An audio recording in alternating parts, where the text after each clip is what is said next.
Crystals Collide, Flower Guardian, a LEGO Monkey Kid AU story written by Coral Animates. Also being read by me. Chapter 2, The Rise of a Traveler. Coral and Nezha are following down a trail back through the grove from whence they've started all those years ago. As they walk, Nezha turns his head to her as they head for this mysterious village. So, what do you think? Are you ready to meet her? He asks her. Coral is nervous with this interaction, but regardless, she nods at him. He continues to talk. She knows so much about the green flowers, and I know for sure that you'll understand one another. As Coral keeps looking, her ears suddenly perked up as he said that. Her tail flicks in response. Wait, she knows about the green flowers? How come I've never heard of her before? She's not active in the public eye anymore. She's been living out here for so long that most people pretty much forgotten about her. She has a lot of wisdom, and is known to be the wisest of the bunch, he says to her as they continue on their way. A few minutes later, they reach a small house next to the ocean. Alright, we're here. She's waiting for you inside. As Coral walks inside, she is greeted by the older woman. She's in her 80s, and yet her looks make her seem a bit younger, looking almost 60 at best. She looks at Coral with curiosity. She then begins to speak. There you are. I've been expecting you. Thank you, Nezha. It's a pleasure to meet another green flower wielder. Upon hearing that information, the Mystic Monkey was surprised to know that she wasn't the only green flower wielder left after the massacre. It felt so unreal. It's truly an honor to meet you, ma'am, she said, bowing in her presence. The old woman looked at her with calm eyes as she couldn't help but laugh a bit. Come now, no need to be so formal. Please come in. There's something I'd like to show you. The old woman motioned for Coral to follow. Nezha decided to wait outside the hut until they were done. And with that, Coral went in. Upon entering, the interior was nothing like she's ever seen before. There were vines that grew on the walls, and different sorts of plants all around. It was almost like a jungle. A sanctuary of sorts. As Coral looked around this place in amazement, she saw a painting on the wall. In it, there was a woman and her daughter, both wielding green flowers. The elderly woman spoke up once more. I see this painting has taken up your interest. Do you like it? She asked.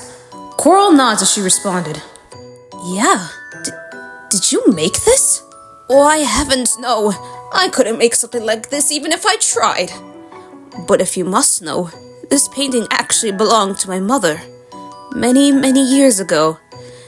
That little girl in the painting is me. But tell me, young one, do you know why we are holding the green flowers? Coral was a bit confused. Was this some sort of riddle? Did she need to get something correct in order to get the answer she wanted? Regardless, she answers her question to the best of her abilities. Well, I mean, not exactly. The woman looks towards her in curiosity. Look at me. Take a moment to study my face. Now, look closer at the painting. The ones holding the green flowers. As Coral inspects a little closer, she couldn't help but notice what her mother was holding.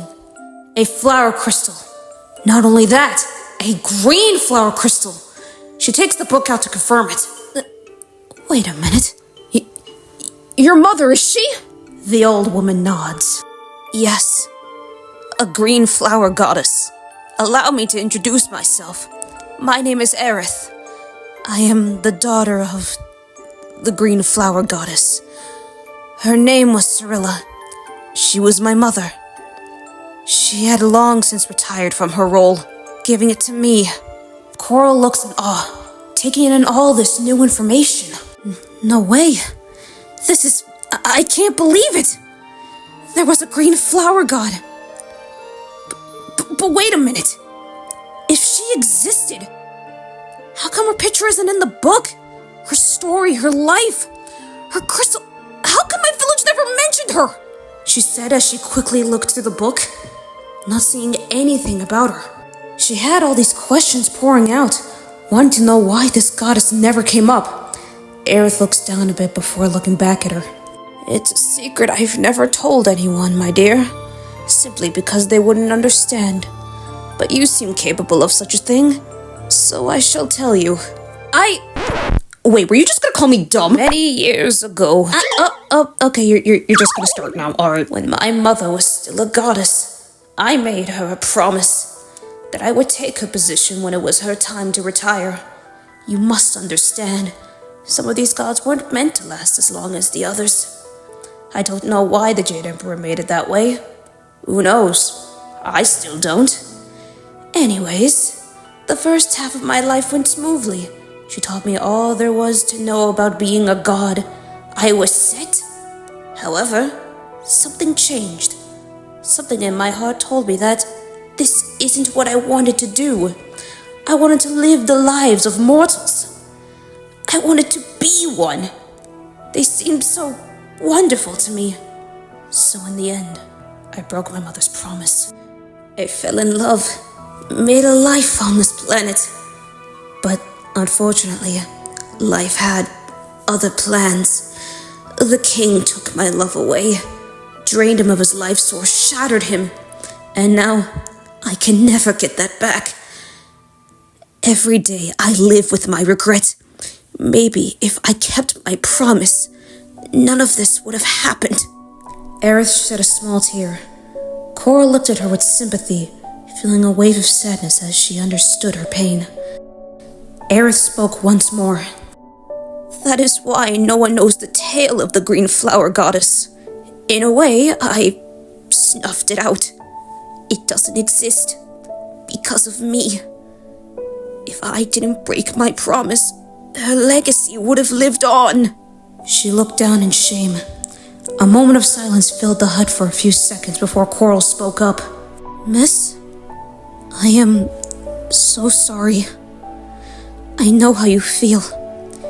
Feeling like you're letting everyone down because of following your heart. I get that. But it wasn't your fault. You just wanted to be happy. And well, sometimes life doesn't go as planned. For better or for worse. Even if you chose to take that role, you wouldn't be happy being immortal. So I get why you did what you did. I'm sure your mother would understand. At least, if she's willing to try. Aerith looked back to Coral with a soft look. Usually ones would bash me for my choices. It's good to know that there are still some understanding souls out there. But something I forgot to ask. I never got your name. Oh, right. My name is Coral. And the reason why Nezha brought me here is because I need your help. My village has been captured by the king, shattered and drained. Not only mine, but other villages. I was about to be drained as well, but something happened with the machine. I survived it, but it left me like this, she said, showing her darkened cracks. Aerith was shocked. Wait, you survived the dark matter extractor? No mortal ever does. How did you... I don't know, but what I do know is that it left me with a curse. Any bad injuries and these things spread like wildfire. If they reach my heart, I'm done. I stole a very important book from the castle, and now I'm basically on a bounty list. So please, I need your help.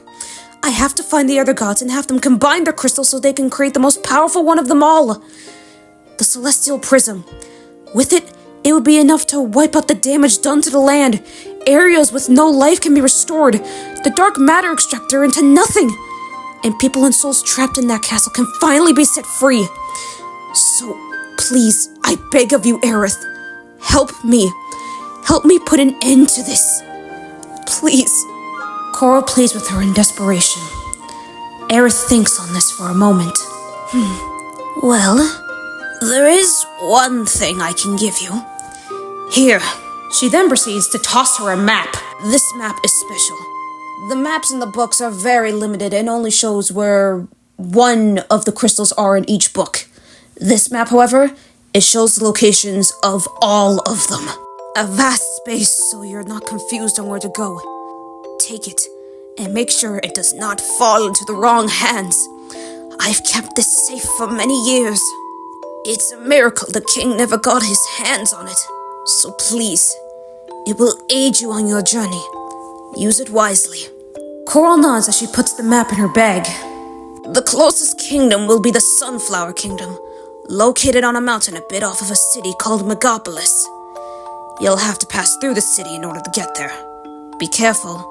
The Sunflower God is sneaky. He can shapeshift into anything and anyone. So watch your back. Yes, ma'am. I won't let you down. Aerith gave her a hopeful smile. You are a brave girl for doing this. I wish you all the greatest of luck. I'll be watching from behind the scenes. And be sure Nezha looks after you. You have a long journey ahead. Now go. And be safe. With those final words, Coral gives her one last bow and walks out of the hut. To be continued in part 2. Thanks for listening.